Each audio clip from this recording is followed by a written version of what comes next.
Hola chicos, bienvenidos a este nuevo episodio del podcast Inexplicable y a una nueva entrega de la serie remasterizada. La historia humana está llena de descubrimientos científicos que han impulsado avances sin precedentes. Sin embargo, detrás de algunos de ellos se esconden terribles experimentos que en ciertos casos sacaron a la luz características verdaderamente escalofriantes del ser humano. Y en otros casos, en franzarolética, superando cualquier límite de orden moral. No hablo de los crueles experimentos realizados por nazis o médicos japoneses en la Segunda Guerra Mundial. Lo que les voy a contar son experimentos que se llevaron a cabo en épocas de paz, dentro de sociedades que se autodefinían como civilizadas, pero que perdieron completamente el contacto con la realidad. Son páginas particularmente oscuras de la historia científica, que generaron numerosos debates en su época, y que en parte siguen haciéndolo hasta hoy. Aquí están, sujetos humanos, los experimentos más oscuros de la historia.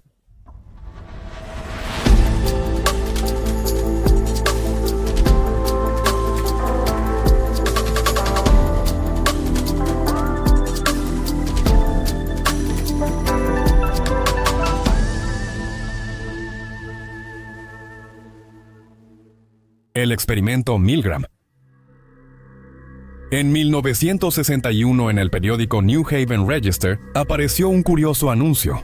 Chris citaba: "Se solicitan 500 hombres para un estudio científico sobre memoria y aprendizaje. La compensación será de $4 por hora". Atraídos por la ganancia fácil, en el transcurso de los siguientes 2 años, cientos de personas se presentaron en el laboratorio donde se realizaban las elecciones. Acababa de concluir el juicio en Jerusalén contra Adolf Eichmann y Stanley Milgram. Era un profesor de psicología de la Universidad de Yale, que justo después del final de la Segunda Guerra Mundial había empezado a quebrarse la cabeza con una cuestión.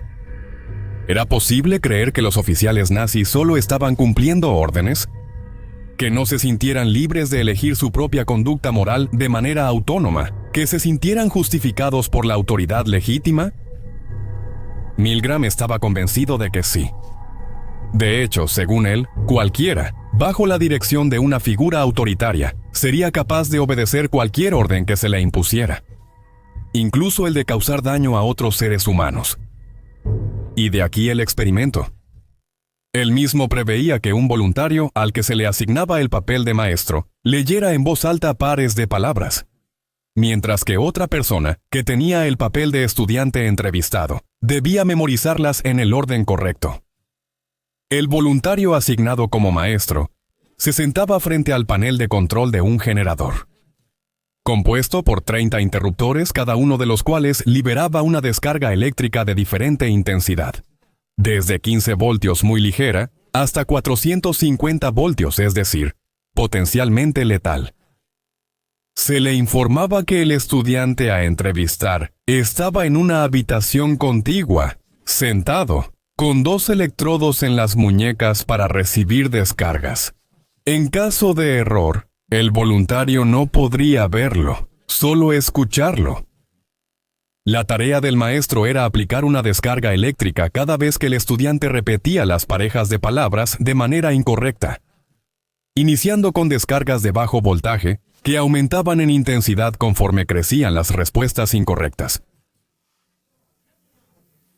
Te dije que tenía problemas del corazón. Mi corazón está empezando a molestarme ahora. Sáqueme de aquí, por favor. Mi corazón me molesta. No quiero seguir. Déjame irme. En verdad, al otro lado de la pared no había ningún entrevistado. Las reacciones de dolor solo eran reproducidas en un actor. Pero esto, obviamente, el voluntario no lo sabía. Cada vez que presionaba un botón, estaba convencido de que realmente estaba enviando la descarga eléctrica.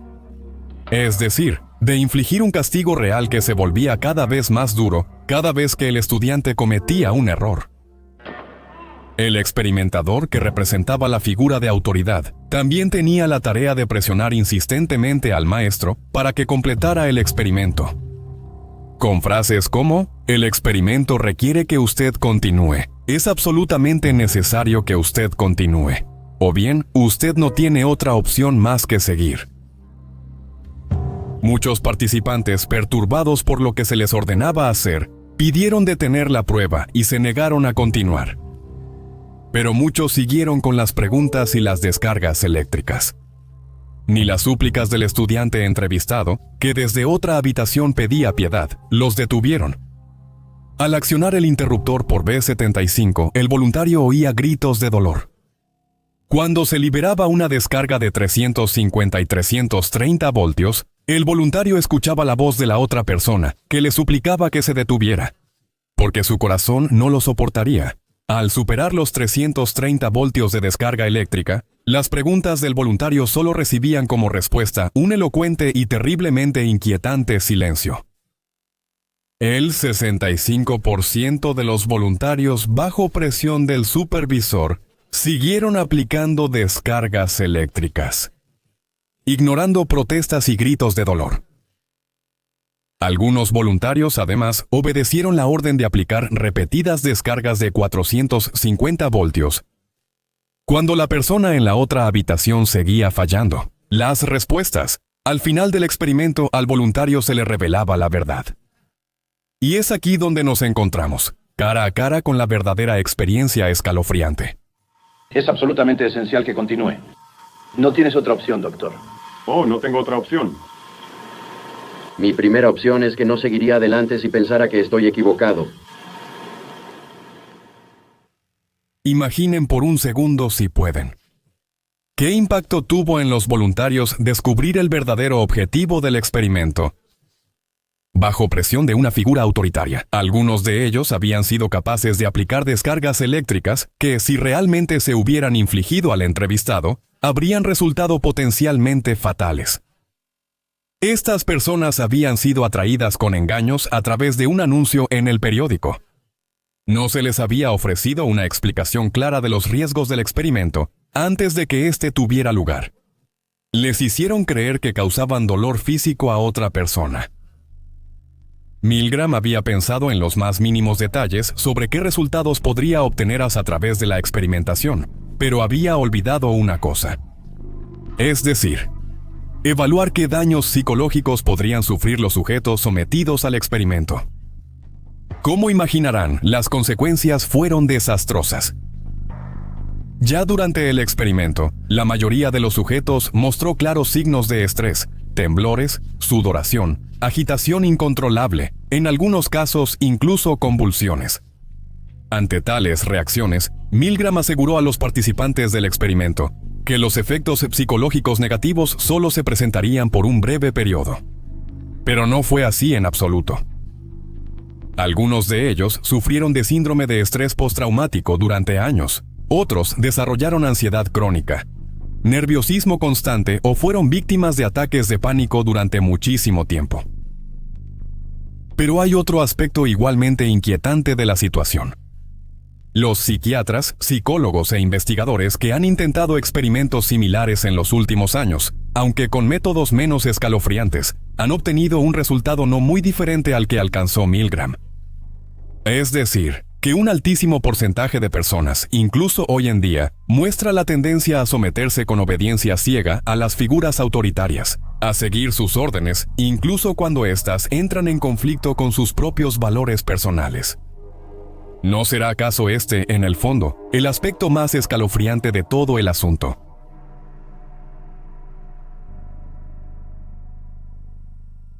Universo 25.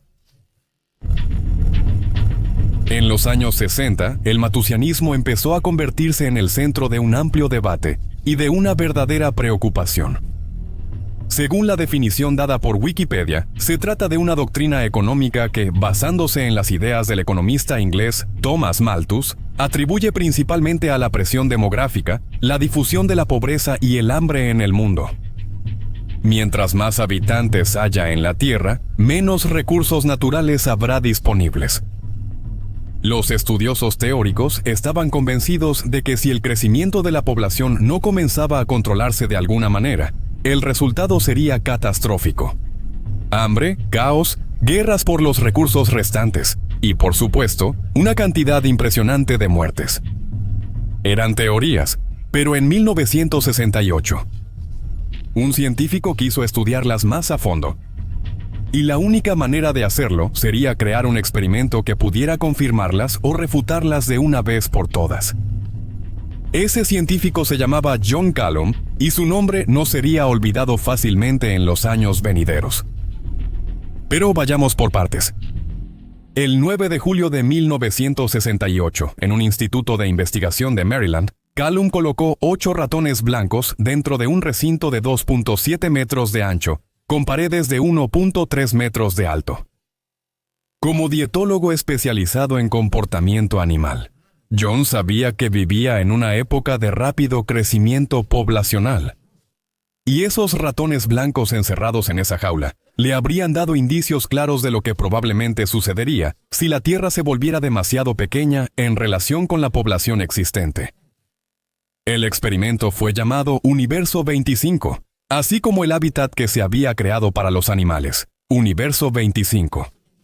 Estaba diseñado para ser un verdadero paraíso para los ratones. Construido de manera que cada necesidad básica, agua, alimentación, materiales para construir nidos y zonas donde construirlos, estuviera disponible en abundancia. El espacio era limitado, pero todo lo demás estaba presente en cantidades más que suficientes, y durante toda la duración del experimento. Además, los 8 ratones elegidos eran los mejores ejemplares del instituto, y se aseguraron de que también fueran los más sanos. En teoría, ese hábitat paradisíaco podría haber albergado un total de 3.800 ratones.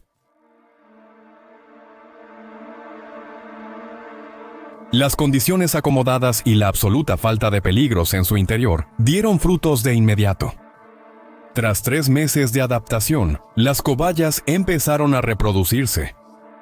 Después de 315 días desde el inicio del experimento, los ratones ya eran 600, pero curiosamente, su crecimiento comenzó a disminuir. Como decía, en el hábitat no faltaba absolutamente nada. Los recursos eran abundantes. Lo que empezaba a faltar era el espacio. Y fue precisamente la necesidad de más espacio vital lo que llevó a las primeras consecuencias extrañas en el comportamiento de las cobayas. Cuando el número de ratones vivos superó por mucho el número de roles disponibles en la sociedad, su comportamiento empezó a mostrar anomalías nunca antes observadas. La agresividad aumentó y se volvió generalizada. 300 ratones machos estaban en continua lucha por conquistar y mantener su propio territorio, y en ausencia de este, parecía que no podían reproducirse. Pero la competencia se volvió tan estresante que poco a poco empezaron a dejarlo voluntariamente. Las hembras, al ser abandonadas, quedaban vulnerables a ataques de otras cobayas y se volvían más agresivas, y a luchar personalmente para proteger su territorio. En realidad, asumiendo el papel de los ratones machos, terminaban por olvidarse de cuidar a sus crías y muchas de ellas morían por inanición.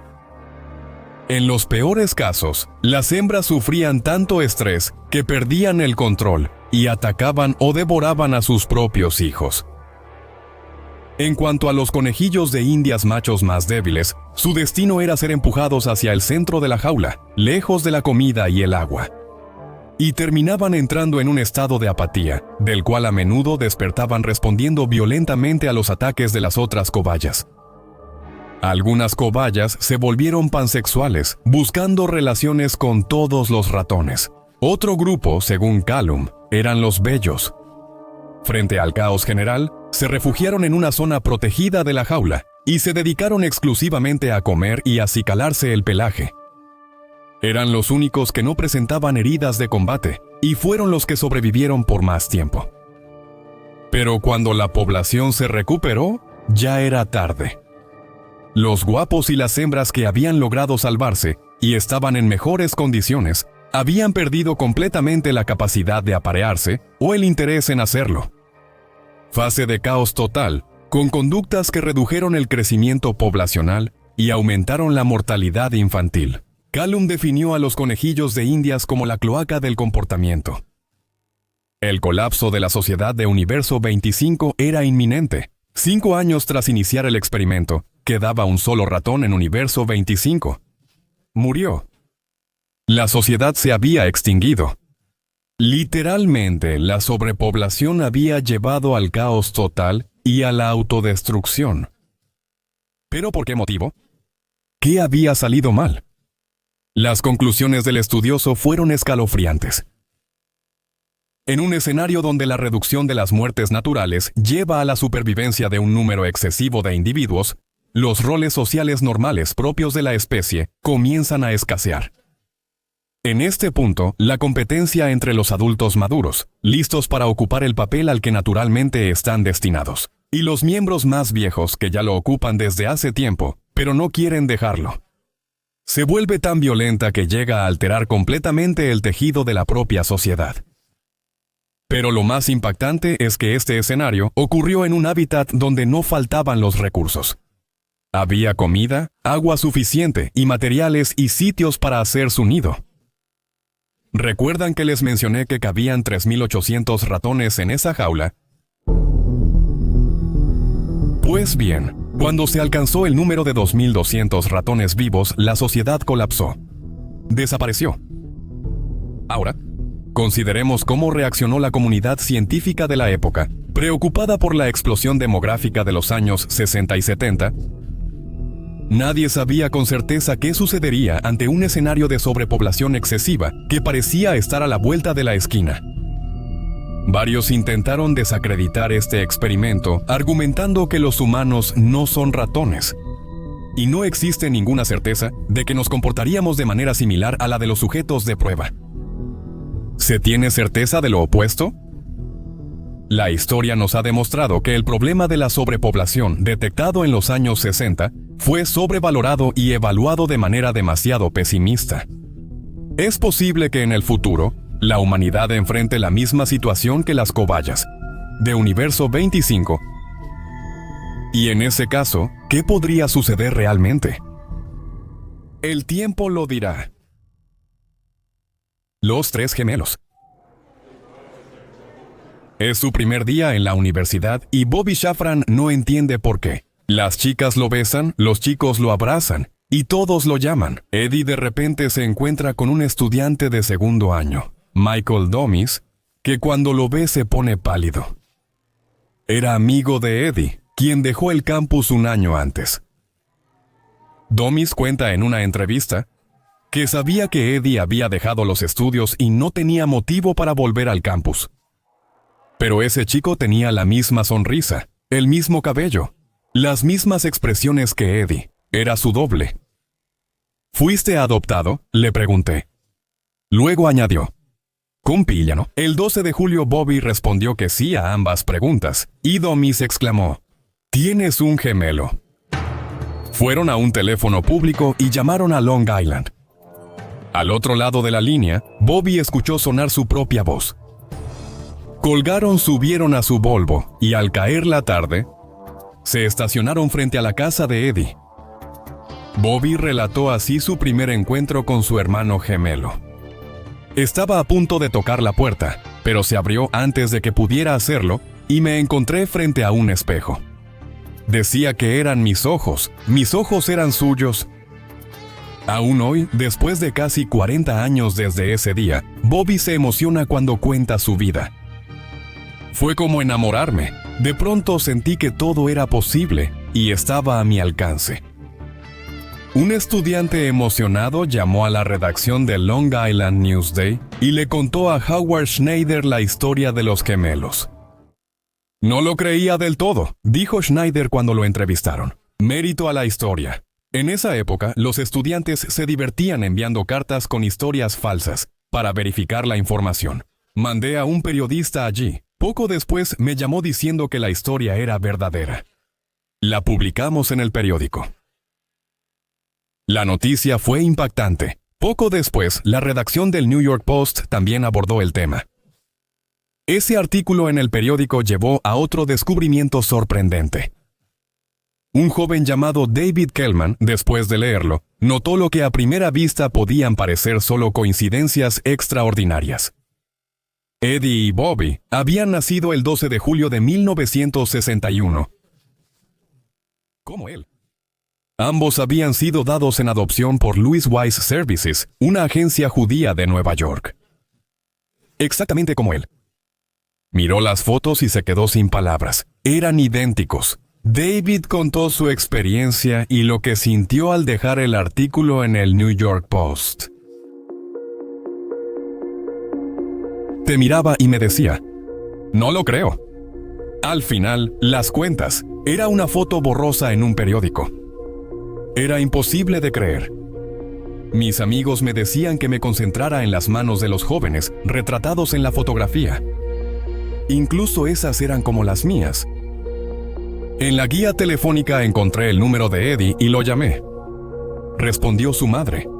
Le expliqué que pensaba que era el tercer gemelo, y la escuché exclamar, «Dios mío, están apareciendo gemelos como hongos». Días después, fui a casa de Eddie. Bobby estaba ahí. Era como ver dos reflejos en el espejo. También los padres de los 3 adolescentes tenían algunas preguntas. En busca de respuestas, fueron a la agencia de adopción. Después de pedir explicaciones, los responsables de la agencia señalaron que 3 gemelos eran una carga excesiva para una sola familia y que por esa razón se decidió separarlos. El padre de David se llenó de rabia. «Los habríamos cuidado a los 3», gritó. Una vez en la calle, el padre de Bobby notó que había olvidado su paraguas en la oficina de la agencia y regresó. Sorprendió a los directivos mientras brindaban con champán por haber resuelto el problema, y nunca olvidó esa imagen. Para recuperar el tiempo perdido, los 3 gemelos ingresaron juntos a la universidad y comenzaron a salir en televisión. Cruzaban las piernas igual, fumaban la misma marca de cigarrillos y todos practicaron boxeo en la preparatoria. Además, compartían gustos en comida. Faltábamos a clases para volar y salir en televisión, dice David. Decíamos, «Profesor, debemos irnos, la limusina nos espera». Después de rechazar numerosas ofertas, incluso de productores de Hollywood, decidieron abrir juntos un restaurante, Triples Romanian Steakhouse, a Soho, Nueva York. Siempre llenaban el lugar, el vodka fluía y todos acababan bailando cada noche. Según David, el primer año ganaron $1 millón, pero de repente todo empezó a salir mal. Primero, el padre de David murió.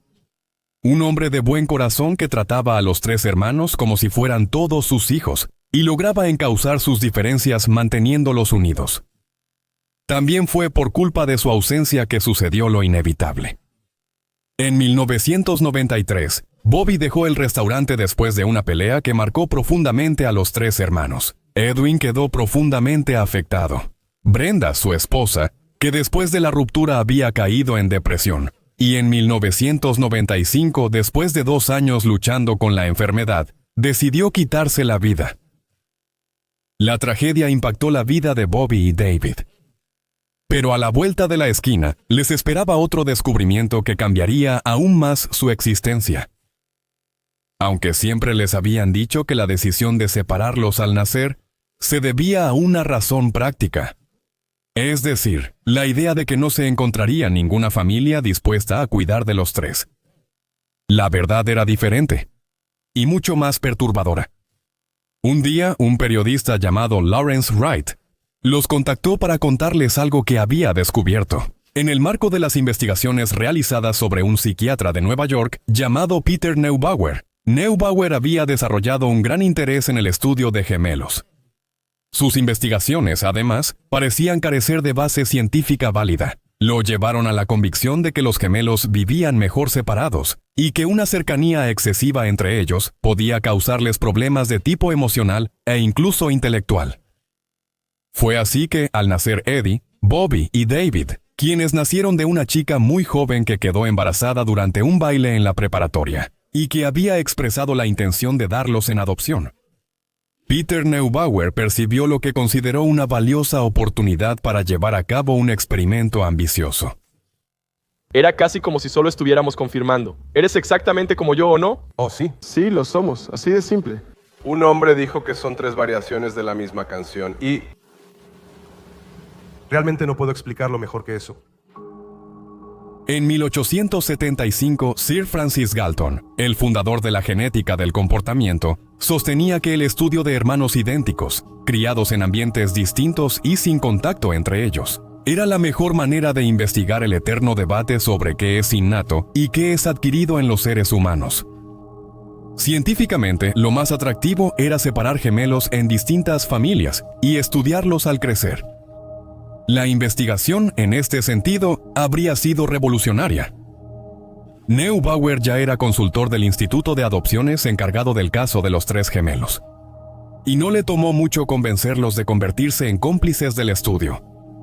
Los gemelos fueron dados en adopción a familias diferentes que nunca fueron informadas de la existencia de los hermanos. Pero lo peor es que durante toda la duración del experimento, Neubauer los visitaba regularmente por motivos de estudio. Así describió David el recuerdo de esas visitas. Venían a la casa un hombre y una chica, me hacían llenar cuestionarios y pruebas y me filmaban mientras andaba en bicicleta o hacía rebotar una pelota. Un día al año era el centro de atención de todos. Y si además consideraba que estaba en compañía de una chica guapa, bueno, era lo máximo. Pero había un lado aún más oscuro en todo esto. 2 años antes de la llegada de los trillizos, Neubauer había convencido a las familias que los cuidarían de acoger a una niña mayor, enviada allí con un solo propósito: estudiar al hermano que llegaría después. En resumen, el psiquiatra utilizó a los gemelos solo como conejillos de indias en nombre de la ciencia. Pensaba que todo debería estar permitido. Por ejemplo, no le importó que Bobby hubiera perdido la vista de un ojo debido a su ambliopía. Un trastorno que también sufrió David, pero evitó las peores consecuencias. Esto porque el padre adoptivo de David no aceptaba que fuera una enfermedad incurable. Tras consultar a 10 especialistas, halló a uno que pudo operarlo y solucionar el problema. En realidad, Neubauer sabía de una manera de curar el trastorno de Bobby, pero lo dejó sufrir y permitió que perdiera la vista solo para poder seguir estudiándolo sin ser molestado. Pero esto fue solo una de las cosas moralmente cuestionables que Neubauer permitió en nombre de su interés científico. Bobby afirmó en una entrevista: «Mi adolescencia fue un verdadero infierno. Tenía la constante sensación de que faltaba algo en mi vida». Sus padres lo enviaron con varios psicólogos y al final ingresó a una escuela para estudiantes problemáticos. Neubauer siempre estaba alerta, pero observaba en silencio. Ellos sabían todo, pero nunca se tomaron la molestia de explicar que había factores que podrían haber ayudado a entender mis problemas, dijo Bobby. Y eso solo para no comprometer el experimento loco que llevaban años realizando. Peter Neubauer falleció en 2008 antes de que los gemelos le pidieran explicaciones.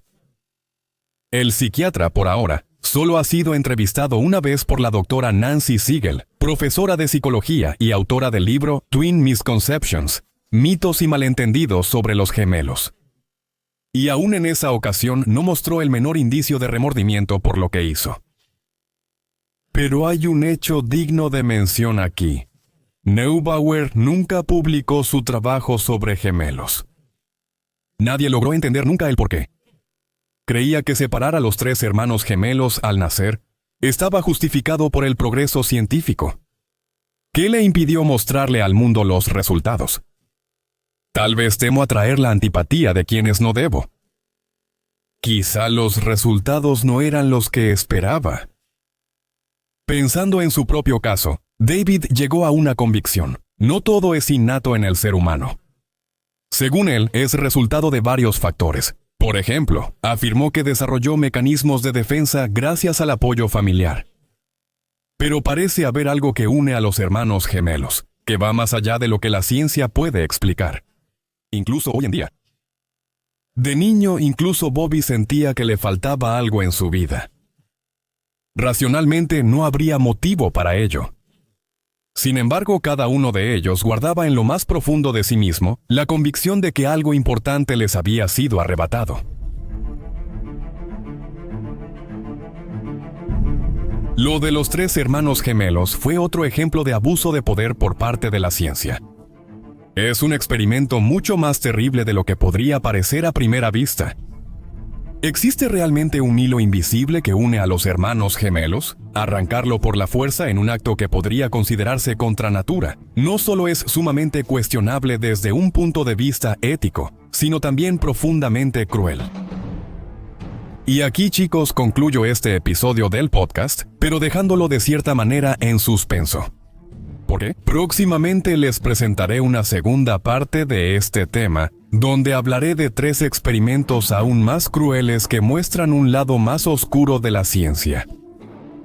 Mientras tanto, ¿qué opinan de los experimentos de los que les hablé en esta primera parte? ¿Cuál de ellos les impresionó? ¿Cuál los impactó o los hizo enojar más?